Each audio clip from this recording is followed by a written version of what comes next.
నమస్కారం గురువు గారు. నమస్కారం అండి. శుభం వ్యాధం.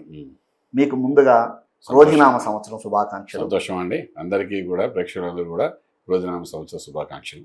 ఈ తెలుగు నూతన సంవత్సరంలో ఎవరెవరికి ఎలాంటి లాభ నష్టాలు ఉన్నాయి, ఆదాయ వ్యయాలు ఎలా ఉన్నాయి, ఇలాంటి వివరాలన్నీ మా కోసం ఒకసారి చెప్పండి. తప్పకుండా అండి. ఇప్పుడు నెక్స్ట్ మనం మాట్లాడేది తులారాశి వారి గురించి. ఈ తులారాశి వారి దగ్గరికి వచ్చినప్పుడు అంటే వాళ్ళు బ్యాలెన్స్గా ఉంటారు. ఇప్పుడు ప్రస్తుతానికి గురువు బలంతో ఉన్నారు. మే 1 నుండి గురువు పక్కే జరుగుతాడు చక్కగాను. సో వీళ్ళకి ఎలా ఉంది ఆదాయం వ్యయం అని చూసుకునేటప్పుడు ఆదాయం 2 భాగంగా కనబడితే వ్యయం అనేది 8 భాగాలు కనబడుతాయి. ఇక్కడ వల్ల తులారాశి వాళ్ళకి న్యూట్రల్గానే ఉంది. పెద్ద చెప్పుకోదగ్గ ఆదాయం కనిపించట్లేదు. కానీ వ్యయం మాత్రం 8 భాగాలు కనబడుతాయి. 8 భాగాలు వ్యయం అంటే ఖర్చు అవుతుంది. తెలియని ఖర్చు, తెలిసిన ఖర్చు, ఆరోగ్యరీత్యా కొన్ని ఖర్చులు పెట్టవలసి వస్తుంది. రకరకాల ఖర్చులు అప్పటికప్పుడు ఇన్సిడెంట్గా ఖర్చు పెట్టడం. ఇక్కడ మళ్ళీ ఏదో సంపాదించిన ఖర్చు పెట్టడం కాదు, అప్పు చేసిన ఖర్చు పెట్టవలసి వస్తుంది. కారణం ఏంటంటే గురుబల వదిలిపోయింది కాబట్టి ఇప్పుడు డెఫినెట్గా ఆదాయం అనేది న్యూట్రల్గా ఉంది కాబట్టి అప్పు అనేది చేసి ఖర్చు పెట్టడం వస్తుంది. ఫర్ ఎగ్జాంపుల్ మెడికల్ ఇదైంది అనుకుంటాం, అయ్యే అవకాశాలు ఉంటాయి వీళ్ళకి తులారాశి వరకు ఉండేది. సో అవన్నీ కొంచెం ఎక్స్పెండిచర్ కనబడుతున్నాయి. అలాగే మనకు రాజపూజ్యం ఒక భాగం ఉంటే అవమానం 5 రకాలు ఉన్నాయి, 5 భాగాలు ఉన్నాయి.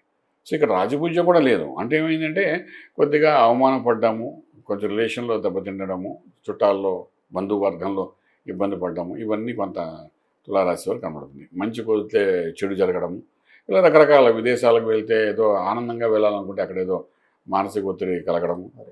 టూరిజంలో వెళ్తారు, ఎక్కడికో తిరగడానికి వెళ్తారు, హ్యాపీగా వెళ్దాం అనుకుంటారు, అక్కడ ఇంకేదో ఇబ్బంది కలగడం. రకరకాలుగా వీళ్ళకి ఖర్చులు అయిపోతుంటాయి. తర్వాత సాటిస్ఫాక్షన్ కూడా ఉండదు, ఒత్తిడి కూడా గురవుతుంది. అందులో వీళ్ళ దాంట్లో ఏంటంటే మెయిన్గాను iron core, automobiles plus petrol bunks, crude oils, steel, iron ఇవన్నీ వ్యాపారాలు చేసే వాళ్ళకి మాత్రం లాభం కంటే డబ్బు స్టాక్ ఏమో స్టాగ్నెంట్ అయిపోవడం జరుగుతుంది. ఓకే, అంటే బ్లాక్ అయిపోవడం. ఫర్ ఎగ్జాంపుల్ ఒక ఆర్డర్ వచ్చింది కదా అని ఒక 10 టన్ ఐరన్ పంపించాం. అది వాడి మధ్యలో ఆపేసి మాకు ఇవాళ అక్కర్లేదు, 2 నెలల తర్వాత పంపించండి, స్టాక్ అవసరం లేదు అన్నమాట. ఇలాంటి సమస్యలు అలాంటివి అయితే ఏంటి, అది ఎటు పెట్టాలో తెలియదు, మెటీరియల్ రెడీ అయిపోతాయి. ఇలాంటి స్టాక్ ఫామ్లోని డబ్బు బ్లాక్ అవ్వడం అనేది కనబడుతుంది హార్డ్వేర్ బిజినెస్ చేసేవాళ్ళందరూ కూడా. అలాగే ఫుడ్ ఇండస్ట్రీ కూడా మీకు ఏంటి పెడతారు, పలానా చేద్దాం అనుకుంటారు. అలాగే మెడికల్ లైన్లో అనుకోండి, ఫార్మా, పలానా మెడిసిన్స్ కొనేస్తారు, అవసరం పడుతుంది కదా అని చెప్పి ఇలా రకరకాలుగా స్టాక్ ఫామ్లో డబ్బు ఉండిపోతాయి. అలాగే పత్తి పండించేవాళ్ళు రైతాంగం అనుకోండి, తర్వాత టమాటా పండించేవాళ్ళకి, కూరగాయలు పండించేవాళ్ళు, వీళ్ళందరికీ అంటే ఏదో పండుతుంది కదా డబ్బులు వస్తే కానీ పండిస్తారు, దానికి ధర పలకదు, దాన్ని తీసుకెళ్ళి కోల్డ్ స్టోరేజ్లో పెట్టడం, ఇవన్నీ జరుగుతుంది.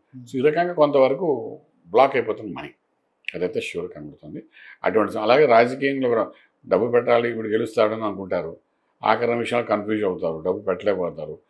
దీనివల్ల కొంత వాల్యూస్ పడిపోవడం జరిగిపోతుంది, గౌరవం పోతుంది, ఇవన్నీ రకరకాలుగా ఇబ్బందులు పడతారు, తారుమారు అవుతుంది. దాని మీద మానవ వేదన పొందే అవకాశం ఉంటుంది. దీని నుండి అధిగమించడానికి మాత్రం కొంతవరకు ఆంజనేయ స్వామికి ఆరాధన చేసుకుంటే బాగుంటుంది. కొంచెం ధైర్యంగా సంకటం విమోచించడానికి, ధైర్యంగా పనులు చేయడానికి అది బాగా ఉపయోగపడుతుంది.